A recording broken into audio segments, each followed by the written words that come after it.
Hi everyone. Normally I do my introduction. If you've ever seen any of my videos, then you'll know what I'm talking about. But today is a special day, and so I'm doing a tribute for Trayvon Martin. Today they handed out the not guilty verdict for George Zimmerman, and I just want to take the time to say my heartfelt prayers goes out to his family and friends for their loss, not only on today, but their loss in losing Trayvon. And so on behalf of everything that's happened to you, one, I apologize. I understand that just going through something like that just would be hard to endure. And so my heart just goes out to you all, and I pray that God will trade your tears of sorrow for joy. As far as the country as a whole, I want us to remember that no matter what we're wearing, no matter what we look like, we are all Americans. We all have a spirit, a soul, and a body. And because of that, in times of death and in times of sorrow, we are supposed to come together and support and love and unity. And this case has done the complete opposite.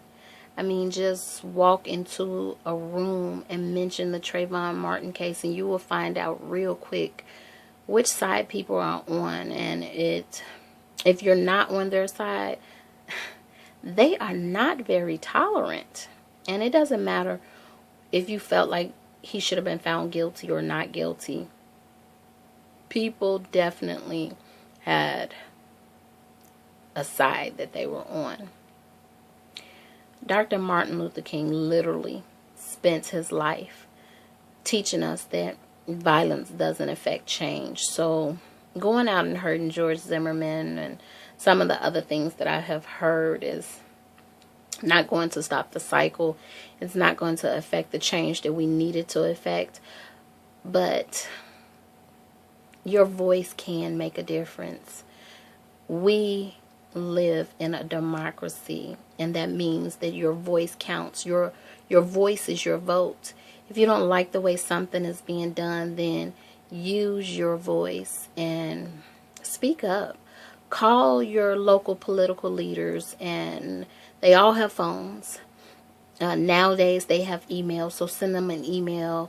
They have addresses, write letters, fax. It's so many ways to let your voice be heard, and let them know that this is what you expect them to do. They're your elected officials. If you don't like what they're doing, make sure they're not elected again. Campaign against them. Make sure that they don't get back in office, especially in Florida. It's clearly obvious that the self-defense laws need to be addressed, and it needs to be more clearly defined. And so, because of all the things that have transpired, and no matter what side of the coin you're on, one thing you need to remember is be more tolerant of the other side, and to pray for them when you see someone that's not necessarily walking the path that God would want for their lives. And so pray for each other, pray for the country as a whole.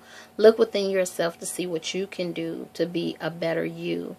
And as we become better people as individuals, the country will get better. Don't let Trayvon's death be in vain. Look to see how you can make things better. And so this is the first day that I've worn a hoodie since Trayvon's death. And so it's basically to just say that from this point on, that I will remember that the smallest of things can always be used against us for people to do what they want to do. But ultimately, the bottom line is that we are who God says we are. And so those that knew Trayvon personally know who he really was, and those that didn't get a chance to know him but still fight for his cause, then God bless you as well. To those that had to make the decision as to whether to find guilty or not guilty, pray for them, because they have to live with whatever decisions they made and for whatever reasons. And so there are so many different things that we just don't think about, and that's going on in this particular case. There are so many instances. Yes, the prosecution could have brought out more things and more relevant facts and just so many different things, but none of that happened. And so now we have to figure out how to move forward. And the biggest thing is that we're living it from an outside view, but the family, the friends, the jurors, and everyone involved, they're living it from the inside view. Their lives have all been changed in different ways based on this. So keep all of that in mind when you're making your statements and you're making your judgments, and just put yourself in all of their shoes and know that in this particular case, there are no real winners. So once again, I just want to say, rest in peace, Trayvon, and to the family, my heartfelt prayers go out to you at this time, and I will keep you lifted up before the Lord. Have a beautiful day. Be blessed.